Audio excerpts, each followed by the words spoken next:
이곳은 미국 뉴햄프셔에 위치한 작은 마을. 여기 일본인 남성이 한국인 여성과 몸싸움을 하고 있는 것이 보입니다. 그런데 온통 검정색으로 무장한 일본인 남성은 한국인 여성에게 무차별적으로 폭행을 당하고 있고 마을 사람들도 모두 한국인 여성을 도와 일본인 남성을 두들겨 패고 있는데요. 대체 무슨 일이 일어난 건지 지금부터 사연을 한번 들어보겠습니다. 안녕하세요. 저는 뉴햄프셔주에 살고 있는 레일라니 윌리엄스라고 합니다. 저는 어릴 적부터 부족한 것 없이 아주 풍족한 삶을 살았어요. 아버지께서는 미국의 6대 은행이라 불리는 웰스파고에서 근무를 하셨고 어머니께서는 텔레비전에 나오실 정도로 유명한 셰프로 일하고 계셨거든요. 일주일에 한 번씩은 꼭 친구들을 불러 홈파티를 했고 집에 딸려있는 커다란 수영장에서 친구들과 함께 물놀이를 하기도 했죠. 저는 제가 평생 이렇게 살 수 있을 줄 알았어요. 부모님이 워낙에 돈을 잘 벌어들이셨으니 부가 끊길 일은 없다고 생각했었죠. 그런데 저희 집에 불행이 찾아온 건 제가 딱 12살이 되던 해였어요. 어머니는 요리사로 일을 하셨기 때문에 하루 반나절이 넘는 시간을 요리 도구를 잡고 사셨는데 어느 날 갑자기 손목에 힘이 안 들어가신다고 하시는 거예요. 그뿐만이 아니었어요. 평소와는 달리 다리에 힘이 빠져 자주 주저앉으시는가 하면 말을 할 때에도 발음이 부정확해서 알아듣지 못하는 경우가 많았어요. 참다 못한 아버지께서는 어머니께 윽박을 지르며 이렇게 말씀하셨죠. 말 좀 똑바로 해. 알아들을 수 있는 게 하나도 없잖아. 시간이 지날수록 어머니의 이상 증상은 더욱 심해지기 시작했어요. 나중에는 근육을 제대로 사용하지 못해서 걸음을 걷기도 힘들어 하시더라고요. 그 모습을 보고 나서야 알았어요. 어머니의 몸에 무언가 큰일이 벌어지고 있다는 것을요. 그래서 아버지는 어머니를 모시고 하버드 의대 부속 매사추세츠 종합병원으로 향했어요. 그곳에는 아버지의 친구가 의사로 일을 하고 있었거든요. 그렇게 병원으로 향해 정밀 검사를 받은 어머니에게 내려진 병명은 바로 루게릭병이었습니다. 수업 시간에 얼핏 들은 적이 있었어요. 미국 메이저리그에서 베이스볼 타자로 유명했던 루게릭이 이 병으로 인해 은퇴를 했다고. 이 사람에게 가장 먼저 찾아온 병이라 루게릭병이라는 이름이 붙은 거라고 하더군요. 의사 선생님께서는 모니터를 바라보며 심각한 표정으로 저희 가족을 향해 이렇게 말씀하셨어요. 지금도 충분히 진행이 된 상태지만 나중에는 근력이 더욱 약화되면서 물건도 제대로 집을 수 없을 거고 양치를 하거나 옷을 갈아입는 등의 일상적인 행동을 하는 것에도 크게 제약을 받게 될 거야. 병을 조금이라도 늦추기 위해서는 우선 약을 먹고 지금 하고 있는 일들을 모두 멈추는 게 좋을 거야. 지금 하고 있는 일을 모두 멈추라니. 당장 이 사람은 다음 주에도 방송 촬영이 잡혀 있는 걸. 당장 방송을 찍으러 가다가 쓰러질 수도 있어. 이 병은 그 정도로 위험한 병이야. 내 말을 허투루 듣지 마.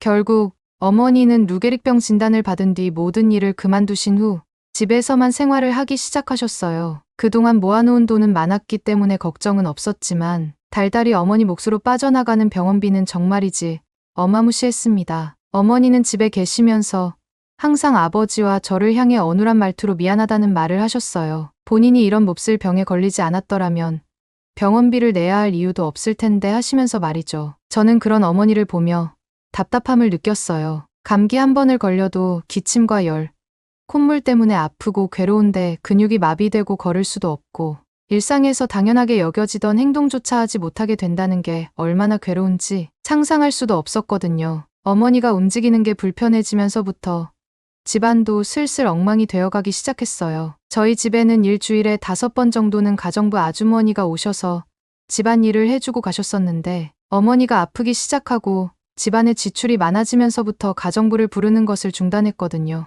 그러다 보니 빨래와 설거지가 산더미처럼 쌓여가기 시작했죠. 저와 아버지가 돌아가면서 해도 완벽해지질 않더라고요. 어느 날은 친구들이 제 옷 냄새를 맡아보더니 인상을 찌푸리면서 코를 막는 거예요. 그래서 제가 왜 그러냐고 물었는데 친구가 이렇게 대답을 하더군요. 네 몸에서 나는 냄새 때문에 코가 마비될 정도야. 레일라니, 옷을 세탁하고 다니기는 하는 거야? 여기 토마토 소스 자국이 그대로 묻어 있어. 아니야.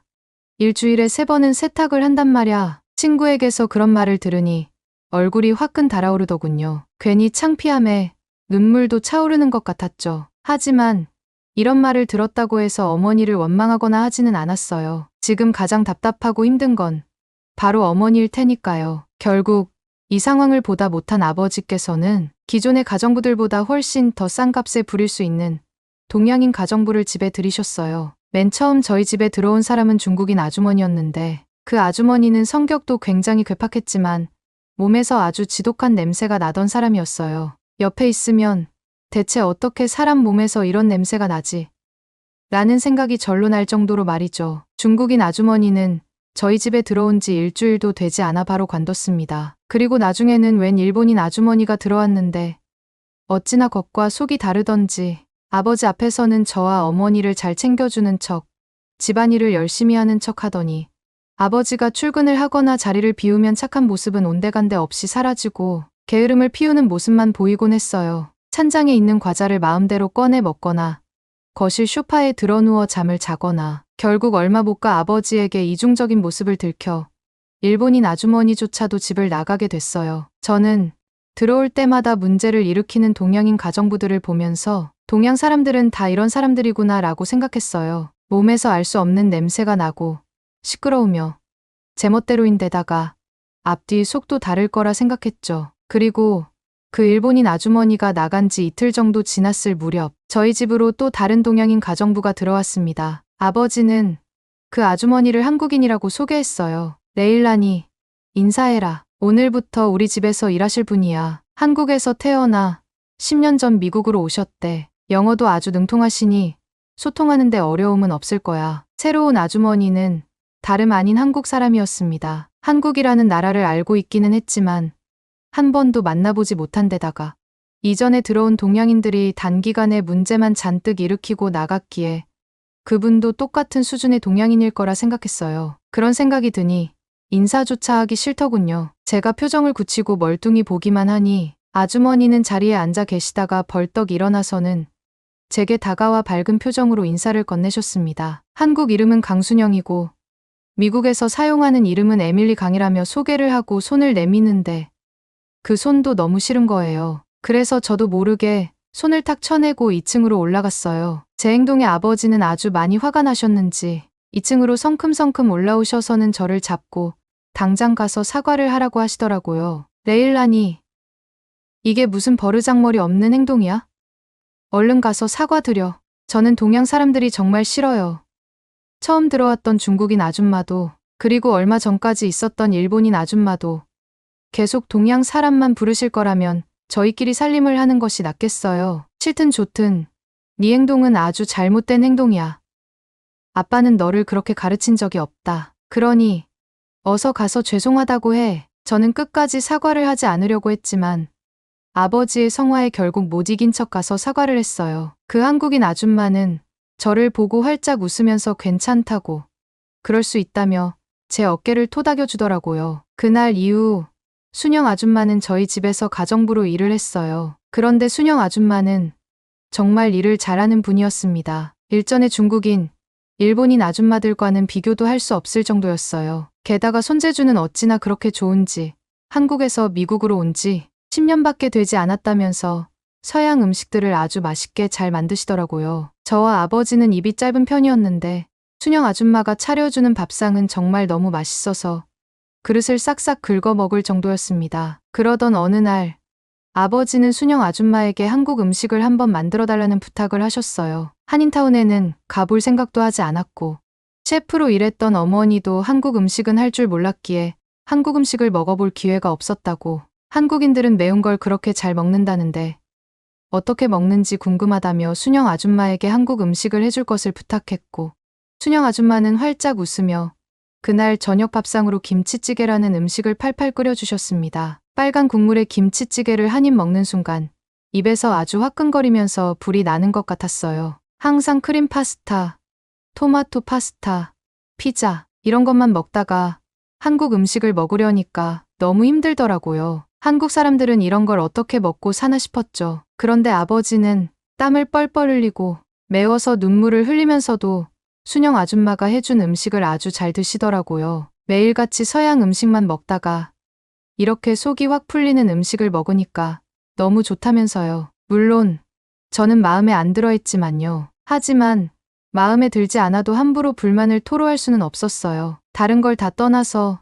순영 아줌마는 아픈 저희 엄마를 성심성의껏 잘 돌봐줬거든요. 원래는 월요일부터 금요일까지 와서 집안일을 해주고 주말에는 나오지 않아도 됐는데 주말에도 나와서는 엄마 옆에서 팔다리를 주물러 주기도 하고 점점 근육이 굳어가 말도 제대로 하지 못하는 엄마의 얘기를 대신 전해주곤 했어요. 이를테면 레일라니 엄마가 오늘 학교 숙제는 다 했냐고 물어보시네?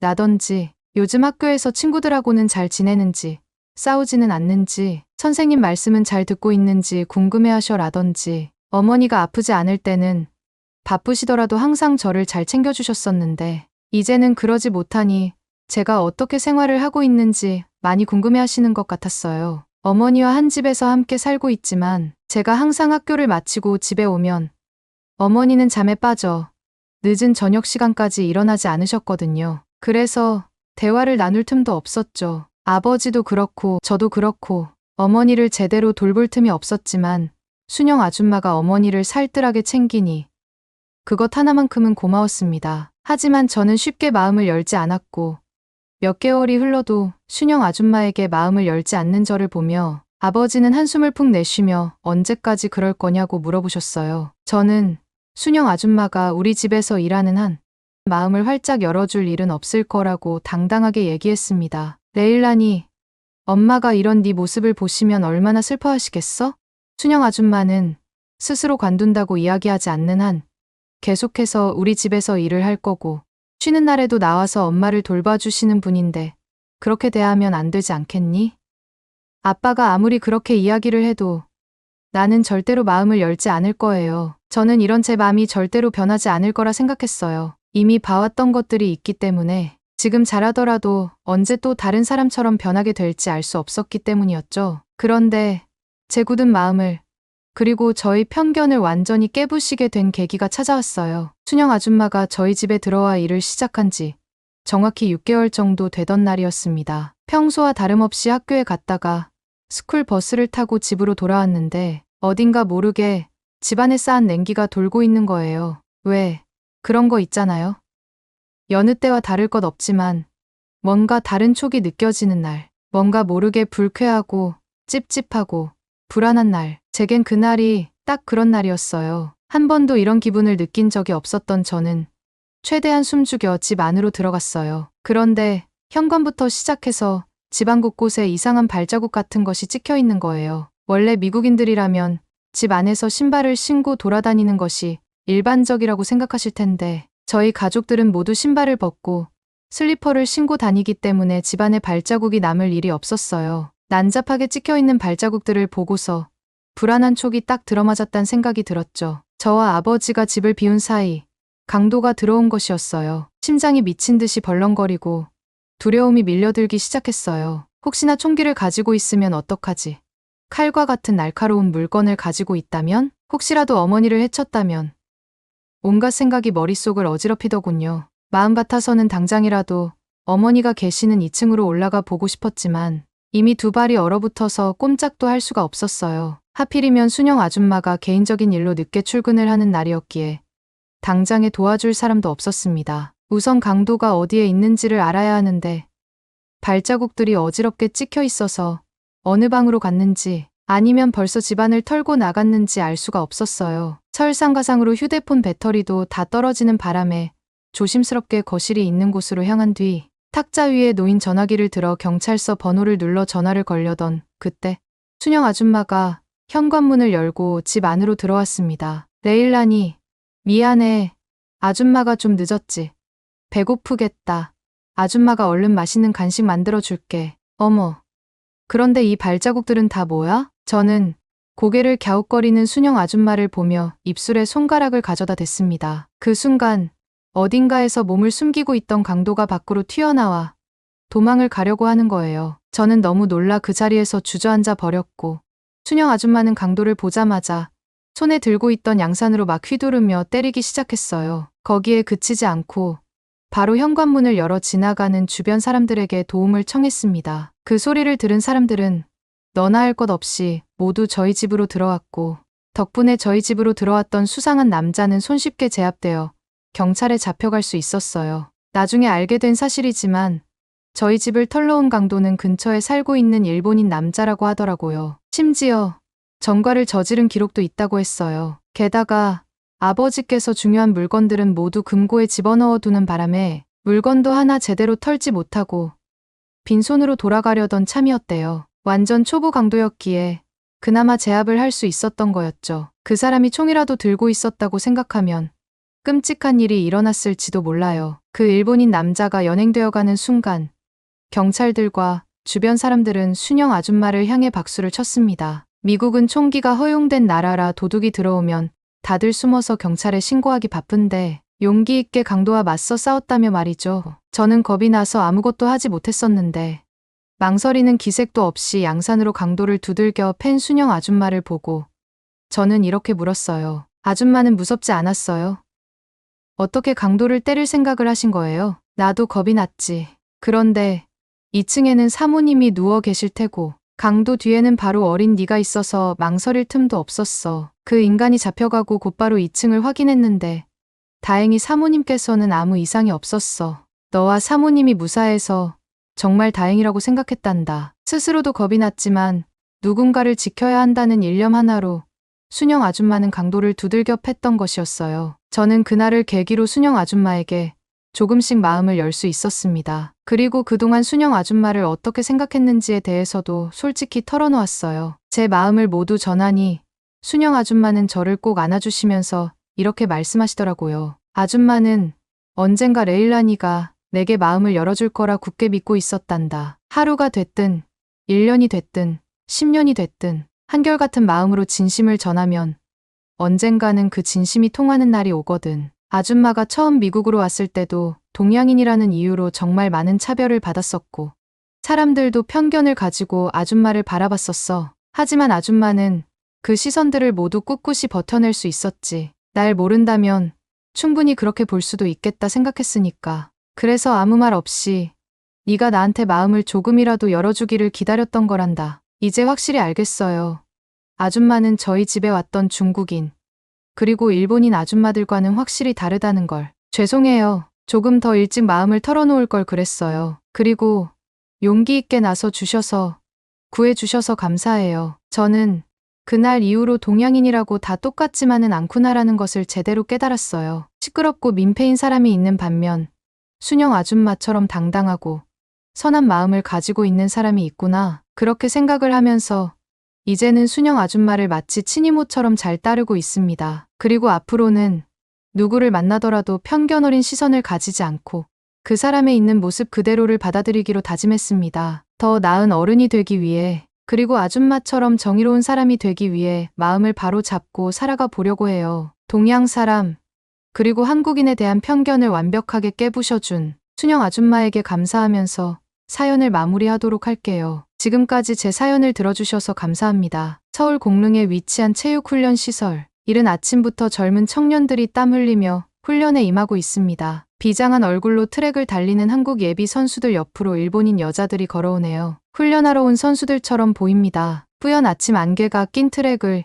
이리저리 둘러보는 일본 선수들의 표정은 너무나 경직되어 있는데요. 흘끔흘끔 한국 남자 선수들을 훔쳐보기까지 합니다. 그러다 갑자기 입고 있던 긴 바지와 후드티를 벗어 던집니다. 과연 이들은 왜 갑자기 옷을 벗었을까요? 한국에는 어쩐 일로 온 걸까요? 안녕하세요. 저는 일본에서 여자 육상 선수로 활동하고 있는 타나타 칸나라고 합니다. 저는 얼마 전 동료 육상 선수들과 함께 한국 전지훈련을 오게 되었어요. 제가 육상 선수로 활동하고 있는 지역은 일본의 해안가 도시인데 얼마 전 기록적인 폭우로 훈련 시설이 전부 침수되어 버렸거든요. 훈련 장소 한 곳이 침수되었다고 해도 도심지에서 걸어서 20분 거리에 또 다른 훈련 장소가 있어 그곳을 이용하는 방법도 있었죠. 그럴 수 있는 이유가 일본은 생활체육 인프라가 매우 활성화되어 있기 때문입니다. 저처럼 육상을 하는 선수로 등록된 사람만 45만 명 정도이고 그 외 수영이나 기계 체조처럼 기초 종목으로 분류되는 선수들도 10만 명이 넘습니다. 실제로 21년에 열린 도쿄 올림픽에서는 일본이 총 27개의 금메달을 기록했는데 전문가들은 생활체육 인프라가 활성화되어 있어서 그렇다고 말했을 정도죠. 하지만 저희는 이번에 그 모든 인프라를 사용하기 어려운 상황에 처했습니다. 일단 침수 범위가 너무 넓었어요. 특히나 육상 트랙은 땅을 넓게 써야 한다는 조건 때문에 부지가 상대적으로 낮은 곳에 많이 지어집니다. 배수 시설도 감당 못할 폭우가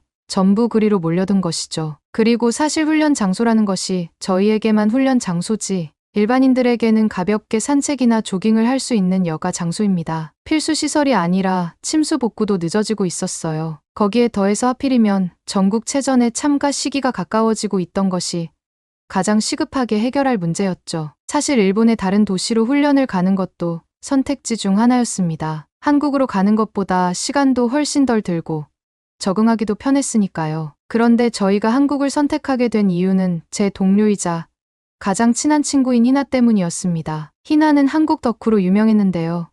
K-드라마에 빠져 살면서 시간이 나면 매번 한국으로 여행을 가는 친구였습니다. 희나는 한국을 적극적으로 추천했어요. 외국으로 나가야 한다는 점이 가장 큰 장애물이었고 생활체육 인프라가 일본에 비해 턱없이 부족한 국가라는 걸 우리 모두가 알고 있었습니다. 그저 한국을 향한 애정 정도라고 치부하면서 계속 다른 곳을 알아보았어요. 기왕 새 훈련지로 가는 상황에 놓이자 저희는 평소 어떤 훈련 장소를 원했는지 이야기하기 시작했어요. 쾌적한 곳, 넓은 곳처럼 평범한 조건을 말하던 동료들 사이에서 갑자기 누군가 이런 이야기를 꺼냈습니다. 사진 찍는 사람이 없는 곳. 그 말을 듣자마자 저희는 모두 고개를 끄덕였죠. 일본 생활 체육 인프라는 매우 훌륭합니다. 도시 곳곳에 체육시설이 포진해 있고 선수들이 훈련하거나 경기하는 모습을 길을 지나가면서도 쉽게 볼 수 있죠. 그래서 선수들의 훈련 장면도 시민들에게 공개되는 경우가 많습니다. 문제는 저희가 여자 육상 선수라는 점이었죠. 공기 저항을 줄이기 위해서는 딱 붙고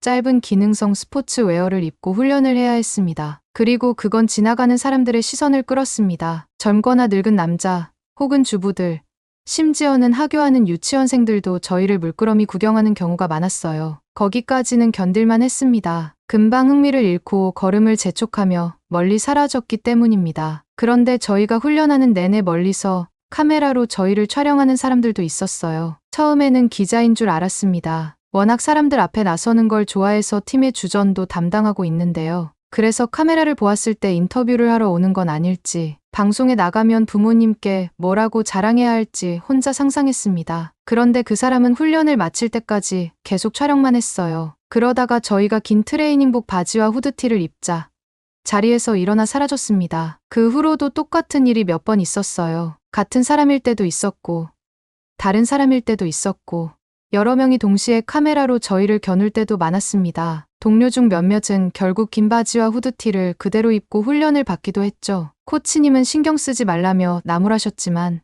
대부분 20대 초중반인 저희 입장에선 너무 부담스럽고 수치스러운 일이었습니다. 그래서 저와 팀 동료들은 모두 그 의견에 동의했습니다. 하지만 외부인이 접근하지 못하는 훈련 장소는 어디에도 없었죠. 시민의 생활 인프라와 겹쳐 있었고 실제로 시민이 사용하는 장소이기도 했습니다. 저희가 국가대표 1군 육상팀이었다면 국가시설을 사용할 수 있었겠지만 도 대표팀은 일본 안에 수백 개 가까이 되어 적극적인 도움을 받는 것도 기대하기 힘들었어요. 다시 한번 희나가 입을 열었습니다. 한국은 오직 운동선수만 쓰는 장소가 마련되어 있다고. 우리도 도를 대표하는 육상 선수팀이니 협조를 구해볼 수 있을 거라고요. 모두가 정말 그럴 수 있냐는 얼굴로 희나를 바라보았습니다. 다음 날 저와 희나는 코치님에게 상황을 설명했고 다행히 코치님도 저희 어려움을 10분 이해했어요. 바로 그날 한국체육대표님이 사용하는 시설에 전화를 걸어 협조를 구했고 정말 극적으로 가능하다는 답변을 받았습니다. 한국으로 가는 비행기 안에서 희나에게 계속 질문했어요. 한국에 그런 시설이 있는지 어떻게 알았냐는 것이냐고 물었더니 희나는 챙겨온 태블릿을 열어 무언가를 보여주었어요. 가장 최근에 희나가 재밌게 본 K-드라마였는데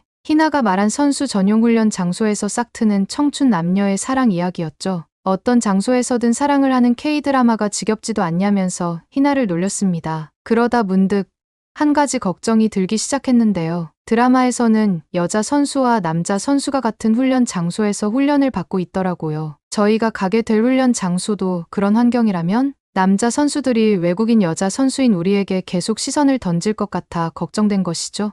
쳐다보는 것 자체가 나쁘다는 뜻은 아닙니다만 그런 시선이 싫어 한국을 선택한 건데 결국 똑같은 걱정을 하면서 훈련을 받는 건 아닐까 우려되었던 것이죠. 그래도 저는 동료들을 위해 걱정을 숨겼고 당차게 움직이며 동료들의 기운을 북돋웠습니다. 한국으로의 비행이 길 줄 알고 걱정했는데 2시간 정도로 짧게 끝나서 다들 힘들어 보이지는 않았습니다. 그저 낯선 한국에서 길을 잘 찾을 수 있을까 걱정하는 듯 했어요. 그런데 걱정과 달리 한국에서 길을 찾는 건 그리 어렵지 않았습니다. 영어뿐만 아니라 1억까지 함께 표기해 둔 표지판이 공항 안에 많았기 때문이죠. 그리고 가장 놀란 것은 지하철 노선이었는데요. 한눈에 보기에는 복잡한 노선도였는데 호선별로 색깔이 정리되어 있으며 정류장도 크게 표시되어 있었고 무엇보다 여러 호선이 겹치는 환승역 안내가 정말 친절했습니다. 일본 지하철은 민간 기업이 운영하는 노선으로 구성되어 있는데요. 그래서 한 기업이 운영하는 노선을 타고 가다가 다른 기업이 운영하는 노선으로 갈아타려면 환승 위치를 찾는 것부터 어려웠습니다. 기업들이 최대한 자기들 노선을 사용하게 만들려고 일부러 안내를 불친절하게 해둔 것인지라 환승할 때 발권부터 다시 해야 하는 건 정말 귀찮은 일이었습니다. 그런데 한국은 그렇지 않았어요. 티머니 카드라는 플라스틱 카드를 하나 만들어서 그 안에 돈을 충전해두면 어떤 호선이라도 자유롭게 타고 환승할 수 있었습니다. 심지어 그 카드로 버스까지 탈 수 있었죠. 외국인인 저희가 길을 한 번도 안 잃고 공항에서부터 한국의 훈련장까지 왔다는 걸로 그 편리함이 증명되었다고 생각합니다. 물론 한국 경험이 많은 희나가 알려준 덕분이기도 해요. 가장 놀란 것은 동전을 안 쓰는 문화였습니다. 훈련장에 가기 전 배가 고파진 저희는 한국 편의점을 경험해 보기 위해 잠깐 들렸어요. 내부는 일본 편의점만큼 상품 종류도 많고 깔끔했습니다. 그런데 계산을 하려고 지폐를 꺼내니까 점원이 당황하는 것이지 뭐예요. 알고 보니 거스름돈으로 줄 동전이 모자란 상황이었죠. 다행히 창고에서 동전 다발을 찾아 거스름돈을 모두 받았는데 희나는 한국에서는 지폐 대신 사용할 수 있는 결제 방법이 너무 많아서 그렇다고 말해주었습니다. 신용카드 말고도 결제할 방법이 있냐고 묻자 희나는 계산대 옆에 있는 QR코드를 가리켰어요. 앱을 깔고 이 QR코드를 스캔하면 곧장 결제가 된다는 겁니다. 빨리빨리의 민족이라는 이야기는 들었지만 돈을 내지도 않고 결제를 빠르게 마칠 정도로 획기적인 기술력을 가지고 있는지는 몰랐습니다. 게다가 아까 만든 티머니 카드로도 결제가 된다는 걸 알았을 때는 그야말로 문화 충격이었어요. 간단하게 배를 채운 우리는 마침내 훈련 장소에 도착했어요. 공릉이라는 이름을 가진 동네였는데 고즈넉하고 조용했습니다. 이런 곳에 훈련 장소가 있다는 게 의아할 정도로요. 코치님과 함께 마침내 훈련 장소에 도착했을 때 나이 지긋한 관리소장님이 우리를 반겨주었습니다. 놀랍게도 관리소장님은 일본어를 할 줄 아셨어요. 놀란 코치님이 어떻게 일본어를 할 줄 아냐고 물었고 관리소장님은 저희 눈치를 보며 코치님에게만 조용히 이야기하셨습니다. 두 사람이 나누는 대화는 잘 들리지 않았지만 분위기만으로도 어떤 이야기가 오갔는지 알 수 있었어요. 일본과 한국 사이에 벌어졌던 가슴 아픈 역사적 사건 때문인 듯 보였습니다. 일제강점기 시절 어린 아이로 태어나 어쩔 수 없이 일본어를 익혀야 했다고 전해 들었습니다. 일본의 지배 속에서 살아남기 위해 혹은 밉보이지 않기 위해 일본어를 공부했던 한국인 이야기를 이전에도 익히 들었습니다. 문득 관리소장님이 어떤 마음을 품고 있을지 궁금했습니다. 지금은 웃으면서 저희를 반겨주었지만 가슴 안에 억하심정이 이후 어떤 상황에 나타날지 몰라 막연한 불안감도 들었습니다. 그런 불안감은 처음으로 훈련하러 나왔을 때도 이어졌어요. 예상한 것처럼 훈련장에는 여자 선수들과 남자 선수들이 서로 함께 있었는데 저희는 외부 운동장에 있는 육상 트랙을 사용할 거라 남자 선수들과 가까이 있지는 않았지만 그래도 눈길이 오갈 정도의 거리는 되었죠. 연신 주변을 살폈어요. 아침 안개가 껴있는 상태였고 훈련장은 철저하게 외부인 출입이 금지되어 있습니다. 카메라를 들고 찾아온 사람은 있을 수 없었죠. 그래도 시선이 신경 쓰여 주변을 살피다 보니 저희는 한 가지 이상한 점을 발견했습니다. 그 누구도 저희에게 관심이 없었고 여자 선수와 남자 선수들도 서로에게 관심이 없어 보였습니다. 드라마에서 본 것처럼 서로 은밀한 눈길을 주고받는 선수는 없었어요. 대신 눈앞에 금메달이 있는 것처럼 오로지 앞만 보고 훈련에 임하는 사람들만 가득할 뿐이었습니다. 누군가를 훔쳐보겠다는 마음이 전혀 없는 오직 투지와 열정으로만 가득한 표정이었죠. 그때야 저희는 오해를 모두 풀었습니다. 이곳에 있는 모두는 스포츠에 진심을 다하는 사람뿐이란 것을 실감하자마자 갑자기 자유로워진 기분이었습니다. 신이 난 저는 가장 먼저 운동복 위에 걸치고 있던 거추장스럽고 긴 옷들을 벗어 던졌어요. 그러자 희나도 그리고 동료들도 모두 옷을 벗어 던졌습니다. 그 상태로 우리는 몇 시간 동안 트랙을 돌았습니다. 코치님은 우리의 기록이 점차 개선되는 걸 보면서 놀라셨어요. 환경이 이렇게 중요한 건 줄 이제 알았다며 아쉬워하셨습니다. 하지만 아쉬워하고만 있기에는 시간이 아까웠어요. 훈련장에서 직접 제공해주는 밥을 먹을 때도 얼른 소화시키고 다시 훈련에 집중하고 싶다는 생각뿐이었죠. 하지만 욕심이 과해서였을까요? 사흘차 훈련을 하던 중 동료 희나가 갑자기 복통을 호소했습니다. 음식을 먹고 소화도 제대로 시키지 않고 뛰다가 그렇게 된 것이었죠. 마침 코치님이 잠시 훈련장 운영진과 대화를 하러 간 탓에 도와줄 사람이 없었습니다. 말이 통하지 않는 한국 선수들에게 부탁하는 것도 어려웠죠. 바로 그때 정문 쪽에서 관리소장님이 걸어왔습니다. 순찰 도는 중인 것 같았어요. 소장님이 일본어를 할 줄 안다는 사실을 기억하고 있던 저는 큰 소리로 소장님을 불렀습니다. 무슨 일이냐고 되묻는 소장님에게 자초지종을 설명했는데 그때까지도 소장님은 트랙 위 자동차 진입로에서 내려오지 않았어요. 제 설명을 듣고 잠시 서서 무언가를 골똘히 생각하던 소장님은 얼마 지나지 않아 자동차 진입로 저편으로 사라졌습니다. 자기 소관이 아니라고 생각하는 것처럼 냉정한 태도였습니다. 어쩌면 일본에 대한 적개심 때문일지도 몰랐는데 그 상황에서 할 수 있는 게 아무것도 없는 저는 왈칵 눈물이 날 것 같았습니다. 팀원들에게 눈물을 보이지 않으려고 이리저리 고개를 돌리던 중 멀리서 다급한 발소리가 들렸어요. 눈물을 닦고 살펴보니 소장님이 허겁지겁 트랙 위로 달려오는 중이었습니다. 소장님은 자그마한 가죽 가방을 들고 계셨어요. 곧장 저에게 아픈 학생이 누구인지 물으셨고 계속 헛구역질을 하며 식은땀을 흘리는 중인 희나를 가리켰습니다. 희나는 트랙 한쪽에 쓰러져 있었어요. 소장님은 희나의 상태를 확인했습니다. 희나의 손발이 하얗게 질려가고 있었어요. 동료들 모두 눈물을 글썽이며 희나를 걱정하는 가운데 소장님이 괜찮으니 안심하라고 말하면서 가죽 가방을 열었어요. 그 안에는 실을 꿰맬 때 쓰는 바늘이 잔뜩 들어 있었습니다. 라이터를 꺼내 바늘 끝을 불로 지진 소장님은 희나의 오른손 엄지 손가락에 바늘을 찔렀습니다. 말릴 틈도 없이 일어난 일이었습니다. 희나의 엄지에서 피가 쏟아지기 시작했어요. 그런데 피의 색깔이 너무 짙었습니다. 희나가 체한 것일 뿐이라고.